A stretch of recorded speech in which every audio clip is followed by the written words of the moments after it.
Okay, can everybody hear me? Hello? Yeah, first of all, thank you for coming to this session. Okay, in this session, we're going to talk about aerospace further. Okay, so I'm sorry that I couldn't finish the introduction. Okay, so I think in the former session, now I would like to talk more about aerospace in CityU. Okay, I think, wait a minute, let me get to the, okay, I think there's something wrong. Okay, let me reshare my screen and then I can load this up. Okay. So I think before this session, I already talked about aerospace, and aerospace needs new materials. Aerospace needs more systems. Okay. And aerospace is the foundation for smart city, and aerospace, it cannot bring a lot of economy. Okay, it's gonna boost up the economy of the whole world now, and as well as to Hong Kong. Okay, so what is about Hong Kong aerospace? Now, do you have an aerospace industry in Hong Kong such that after graduation, every student can find high-paid jobs? I think that's the most important thing students will ask, right? What happens if I graduate from this program 4 years, okay, later, and can I get decent jobs? Well, the answer is definitely yes. In 2019, there was a company called Hong Kong Aerospace Technology Group. This company actually get as a stock, get into the stock market. Okay, so definitely people can buy the stock of the company, and the aim of establishing the company is to make sure that Hong Kong's the plan for reindustrialization can proceed smoothly. In other words, okay, so if we're gonna build the new industries in Hong Kong, which industries can we build, right? Definitely, you don't want to have low-pay industries. Low pay. I think the average salary in Hong Kong is already very high, as compared to the average salaries in mainland China, or even in the Southeastern and Southeastern Asia countries, Indonesia, and other countries. Okay, so indefinitely. Okay, so the salaries in Hong Kong is very high. It's much higher than salaries in those places. In that case, we cannot get back to these low-pay jobs. We don't have any edge, right? We don't have any competitiveness. So one of the areas I think Hong Kong can do is to do aerospace. That's why this company was somehow developed. Okay, so people build the companies in Hong Kong for aerospace. So after 2019, this is the third year, right? Third year after 2019. So what happened? What has happened over the last 3 years? Over the last 2 years, I think Hong Kong aerospace has been developed quite smoothly according to the plan. So now this is some news, the local news about Hong Kong aerospace. Okay, now the Hong Kong aerospace, part of Hong Kong aerospace is to have the local Starlink project. Okay, and Hong Kong aerospace like a local SpaceX project. And in the meantime, as I said, the aerospace related to the energy, right? So once we have the aerospace industries, it can also benefit the other industries as well, like even traditional industries, like the automobile industries. So we can make the new, this new automobiles like cars, bus, but powered by the clean energies, not by the burning the fossil fuels or the oils, petroleum. Okay, we can use electric cars to replace this, the traditional cars, such that we can reduce the pollution, right? So in 2021, the first satellite of Hong Kong was launched. Okay, it's liftoff. Okay, in 2021.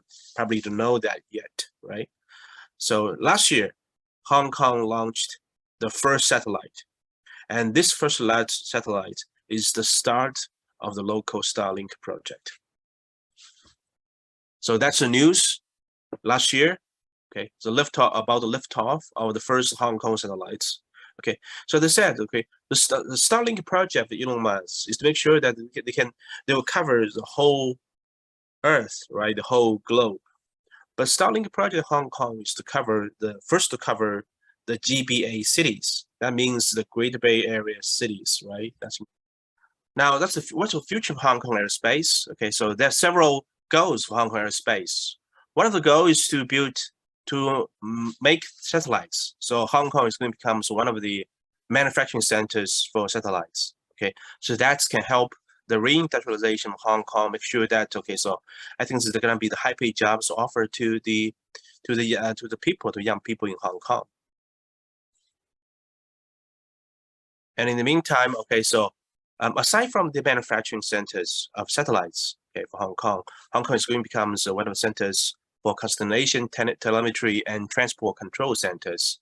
So in this case, so once you have the satellites, once you can have satellites, you get data, right? You're gonna receive data, and you can also transmit the data to different places. Okay, so that's what happens after you can build the satellites and the launch satellites.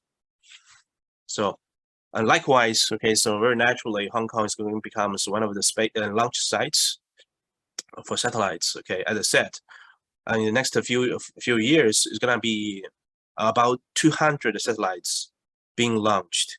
Okay, in GBA cities, particularly I think in Hong Kong. Now, the current technology can enable us to launch the satellites even from the ships or from this remote islands, not from Hong Kong Island or from Kowloon Peninsula or even in New Territory. We don't launch the satellites from those places, but it's possible to launch satellites from the remote, some isolated islands, remote islands, even from the ships. So the goal is try to make sure that so Hong Kong can ultimately become a smart city, right? So now in the future, when we successfully launch these 100 or 200 satellites, so that satellite can cover the GBA cities as well as Hong Kong. So Hong Kong can become the leading cities in GBA cities, right? So they can do the very state-of-the-art management of cities. So using the data, they can build a very big clouds by using the database data collected from satellites. So we can do online business, right? We can do this, smart city monitoring, and so on and so forth.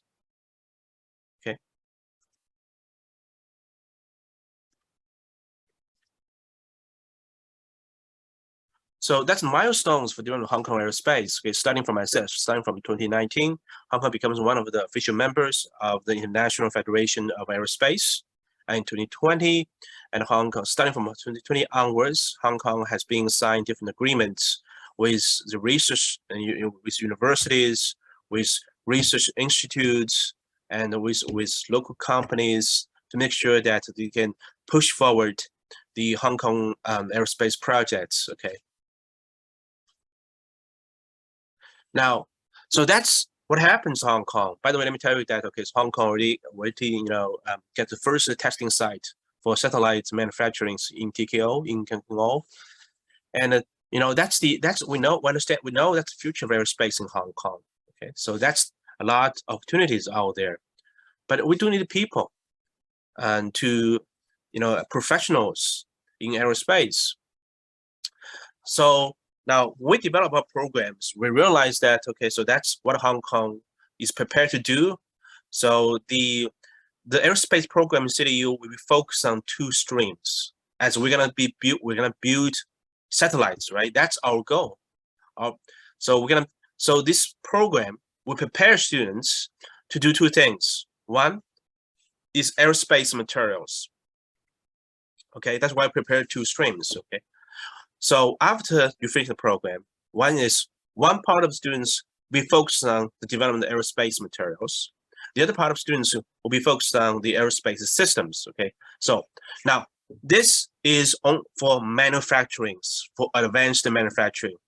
Then I can enable students to understand the design of aerospace structures, the design of aircrafts, and also the design of new aerospace materials as well as systems. Okay, so that's the hardcore. This is really hardcore programs. Okay, for aerospace. Okay, now currently there are I think there are 3 universities who offers the aerospace programs. One is CityU, the other one is UST, the other one is Hong Kong UK. So they all offer aerospace programs. I think universities start to realize that aerospace is very important to the future of Hong Kong, particularly for young people. That's where we can have the high-paid jobs. Well, that's where we can bring the manufacturing or this industrialization back to Hong Kong. Okay, so this program is going to be accredited by the Hong Kong Institute of Engineers. We're going to cover the 7 areas as specified Hong Kong IE. And this aerospace program is definitely interdisciplinary. It covers several areas. Okay, so ME department is going to host most of the program, but the part of the program is shared between the mechanical engineering department and the material science, electrical and electronic engineering, and the School of Energy and the Environment, and also the School of Data Science. Okay, so there are going to be several academic units going to be participating in this program, going to contribute to the teaching of this program.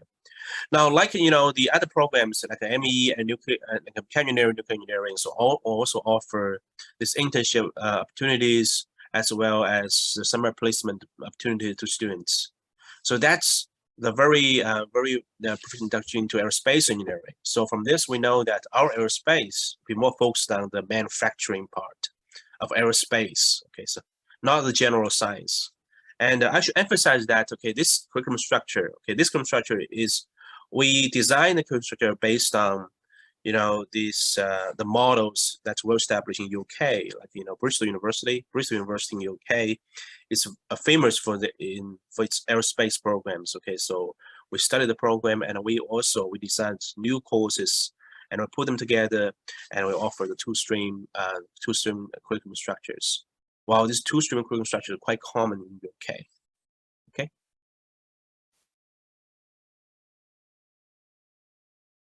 Okay. Thank you. Thank you, Ellen. Okay.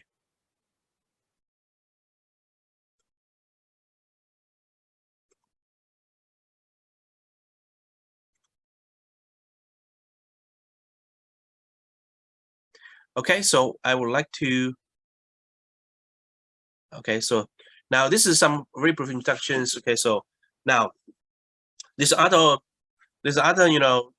part of the program, as I said, okay, so like an ME program, a nuclear engineering program, so offers internship opportunities as well as the exchange opportunities. Okay, you can do exchange with other universities.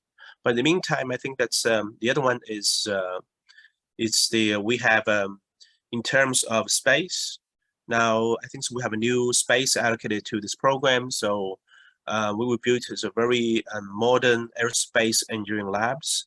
So students, once they enroll this program, the students can do some hands-on experiments. Okay, so for example, like when they do this propulsion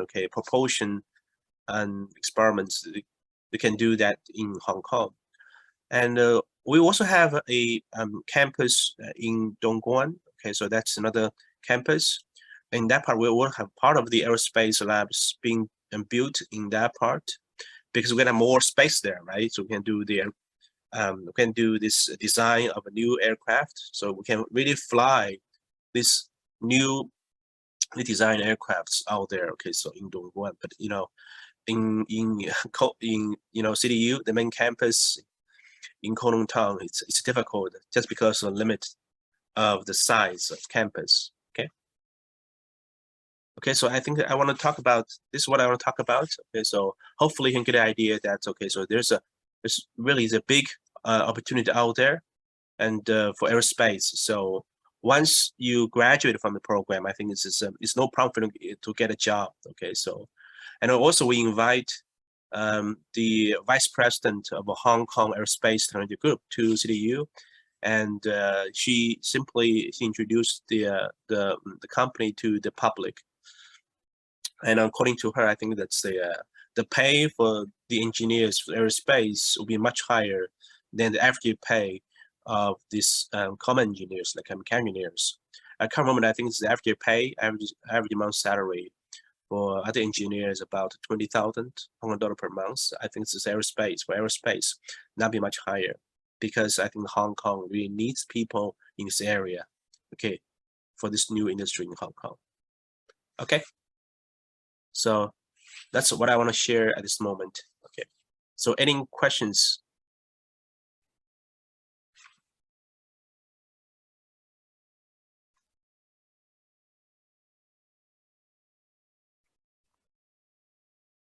Any questions for aerospace?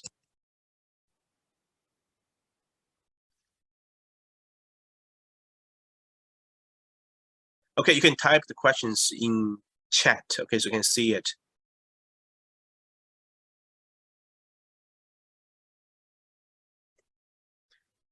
If you have any questions.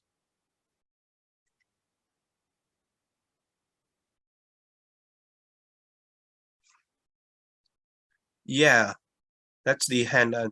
What is the IB requirement for aerospace? Well, when it comes to the entrance requirements, I think now, by the way, we don't have a, if you take a look at this, I think this university website, okay, so we don't have, the mission model for aerospace. Now, we have a program specific a mission, no. Once the students get into the mechanical engineering, okay, so after second year, it's going to choose one of the three programs: aerospace, nuclear, and the mechanical. So in general, the IB requirements for aerospace will be the same as requirements for mechanical engineering and nuclear engineering. Okay, but this is after the first year. When it comes to the major allocation or program allocation, we'll take a look at the performance students after first year study, right? If you top 60%, definitely you can choose whatever you want to be in, right? So if you are not in the top 50%, okay, so you'll be allocated to a program based on quota and based on your, the GPAs, okay? So from poll 1, adding indicative benchmark on entry score for this new program. No, we don't, because this new program is completely new, brand new, right? As said, okay, so we don't offer any program-specific admission. So you just simply look at this any entry score for the mechanical engineering, okay, department. We are doing the program department-based admission, not a program-based admission, okay. Once you get into the department, okay, so you choose this program after your first year study, okay. Or you'll be allocated to the program after first year study. Okay. Paul, do I answer your question? Okay.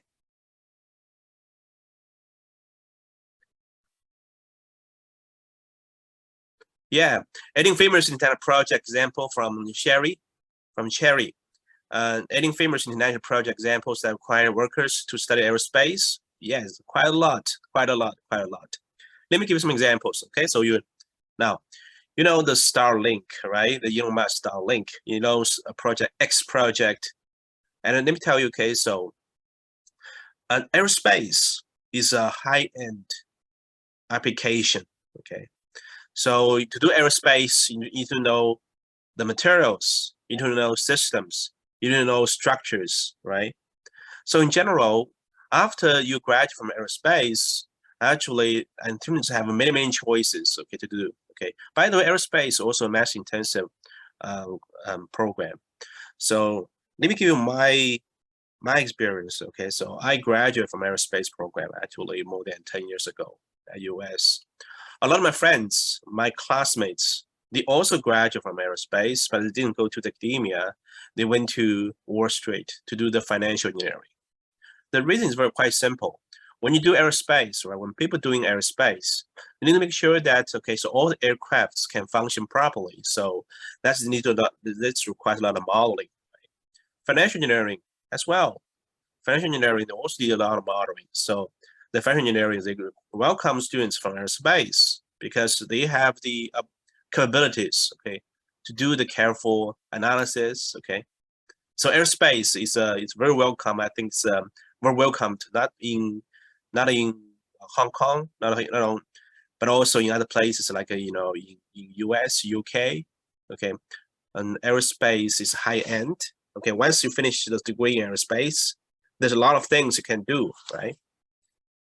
Right. Okay, so Starlink projects is one example, right? Let me tell you another one. This aerospace project, and you study aerospace. Well, back in Hong Kong, I think Hong Kong needs to build the satellites. In the next 5 years, according to the President Koo, that's the vice president of Hong Kong Aerospace Group, and they need local people to build the satellites, to test them, to build them, right? So that's why they need people from aerospace locally in Hong Kong. Okay, and also energy. And if you want to get to the aerospace, okay, so in general, you don't expect that you can burn the fossil fuels, right? The petroleums to drive. If you want to power up the satellites, it's rare, but it's possible. Sometimes it requires people to power up the satellites so they can change their orbitals. Okay, so in that case, okay, so you will do this with clean energy, like you use solar energy, right? You can also use a nuclear energy. Well, that's something you don't use in your daily life, right? But solar energy is clean energy.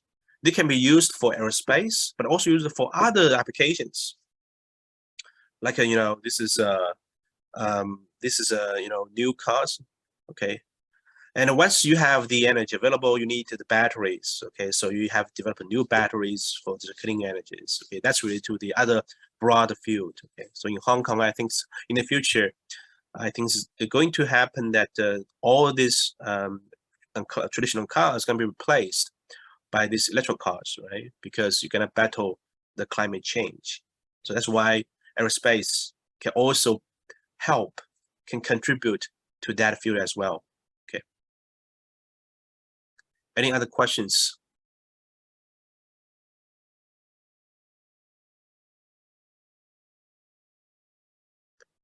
So Sherry, I'm hoping that I answered your question. Okay. Any other questions? You want to ask me, you don't have to type in the chat, or you can also, okay, unmute yourself.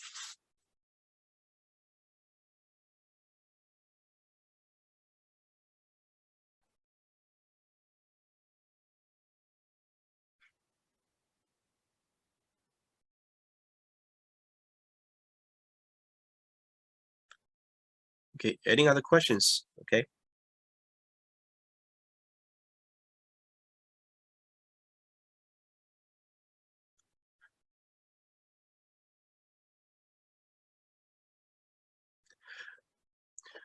Okay, so what is different between PolyU Aviation Engineering and UST Aerospace program? It's a good question, actually, Ellen. Good question, because this question has been asked by many people. Okay. They always ask what's different between the PolyU Aviation and UST Aerospace, right? Now, I think this, if you can compare the three programs, okay, so you can look at its curriculum structures. I think you already answered the difference. PolyU's program is not aerospace, it's aviation. It's not aerospace, it's aviation. Aviation is very different from aerospace, right? Aviation related to the management, okay?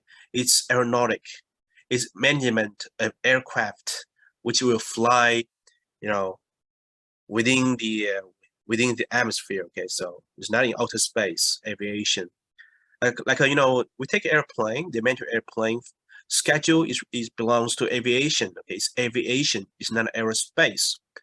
Aerospace deal with the crafts in outer space, okay? UST aerospace program, okay, so I think that's, well, what I would say that, okay, so you just compare the curriculum structure of aerospace in CityU and aerospace in UST. And UST program, I think they're more focused on fundamentals. And they offer several courses to mechanics. But our program, CityU's program, is focused. We have more than 23 new courses designed for aerospace. We focus more on the manufacturing. You can make the aircraft after studying this program. That's our goal. Okay, not just talking about the theories, the models, but instead we focus on the real stuff. Okay, you can make, you can build. Okay, that's because we know next direction of Hong Kong, right? You need people to build the aircraft, satellites, to test them, right? To make sure that it can run smoothly. Okay. That's the reason we offer the 23 new courses to the in addition to this, common courses like a math, English, physics, chemistry. This is a common subject. So we offer 23 new subjects related to the aerospace. Okay, I think that's different between the programs among the three. Okay. Yeah, good question. Okay, what is the course structure? Okay, so let's move to the course structure so you can see that. Okay, can everybody see this? The common core subjects. Okay, this is the 4-year program, right? In the first year, like the other students in ME in nuclear, you're gonna study the university English, the language, the math, right? So these are common subjects. Okay, so all the students in the engineering college are gonna study them. In the second year, this is after you finish the study of the first year, right? This is common core subjects. In the second year, you're going to study the common core subjects. You're going to study the aerospace materials, manufacturing, electrical, electronic system, aircraft, and so on and so forth. That's the common core subject you're going to study before the third year.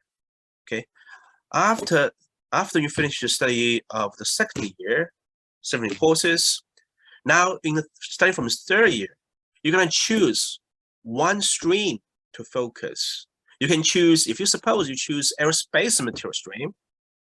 Okay, now you study this. You study the mechanics, materials, manufacturing, robotic technologies, advanced composites, so on and so forth. That's from material stream. Okay. Now, someone will choose a system stream, right?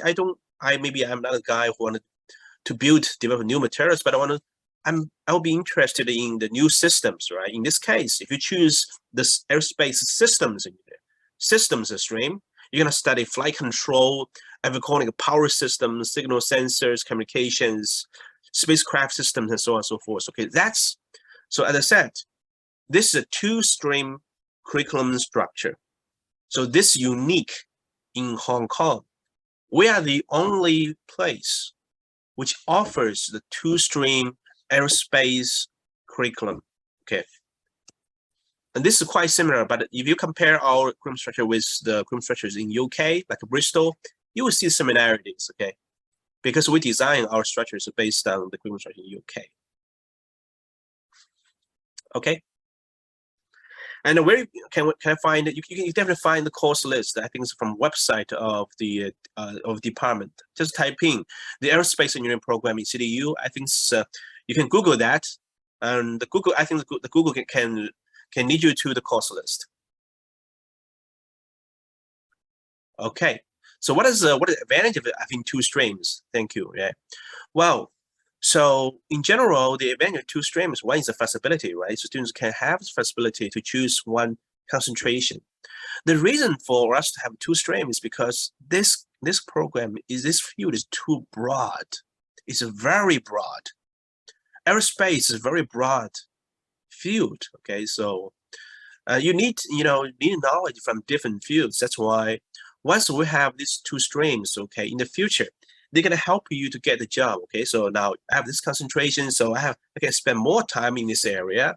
So that can prepare students, I think, in job seeking.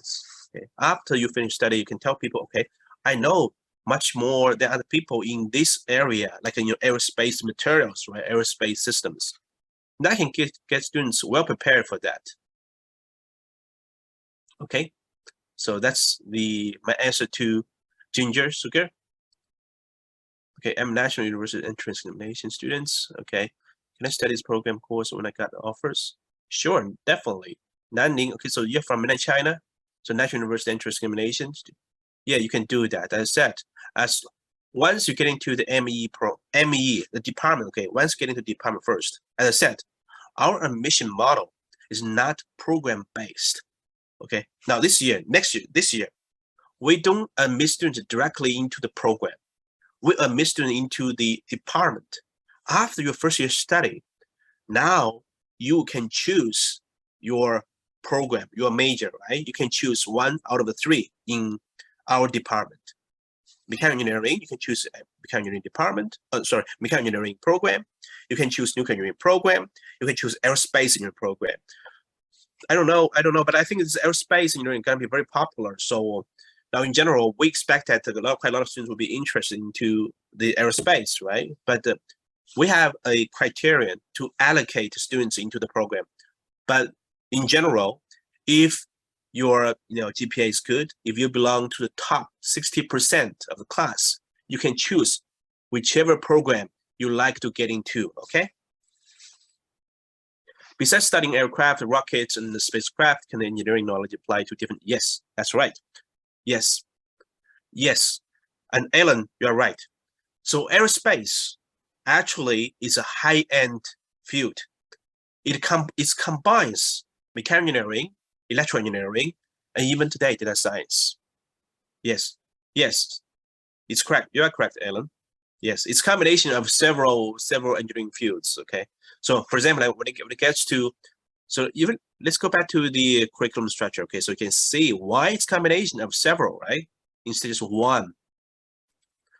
Look at this. Avionic power systems, signal sensors, communication systems. This area typically that belongs to the EE. Okay, right? But you also get the flight mechanics. That's the mechanical. No, not flight mechanics related to mechanics, mechanical engineering, but it's not complete mechanical engineering because it's related to how can you design an airplane or aircraft that can fly better, right? Aerospace propulsion systems, that's something related to the energy, right? This related to the chemistry, right? When you want to design a propulsion system, this is a combustion related to the fluid mechanics and chemical engineering. And the NTT, that related to the testing, right? So how can I know after maybe 100 days of a flight, the aircraft is still safe to use, right? For the next time flight. So we have some these devices that can be used to detect or diagnose the structural integrities, make sure that there will be no major problems. Okay. So electrical and electronic system for aircraft, EE. Okay. So in general, you can see the aerospace indeed is a combination of several.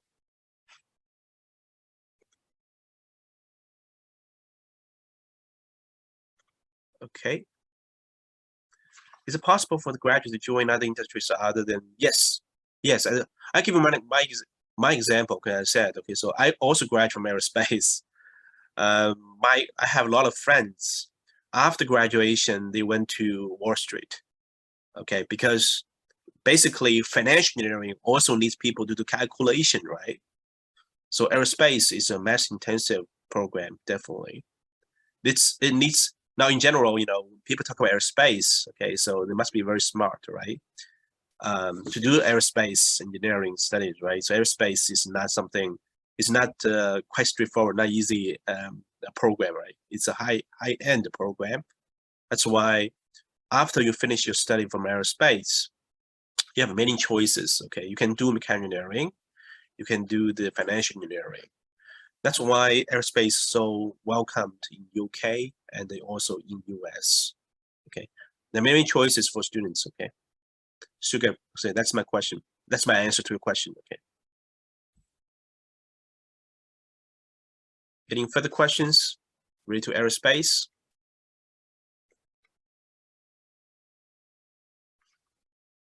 Okay, I'm hoping that I answered most of your concerns and questions. In general, I think aerospace is something very attractive. Okay. And I believe Hong Kong is going to have a bright future in aerospace. Okay, just pay attention to. By the way, I also know that. Okay, so I think Hong Kong, mainland China, going to recruit the astronaut, right, from Hong Kong, right. So I think this program provides opportunity, right, for people to know more about aerospace, right. We're very happy we can serve Hong Kong, the whole society, by launching the new program. Okay, thank you for coming to this information.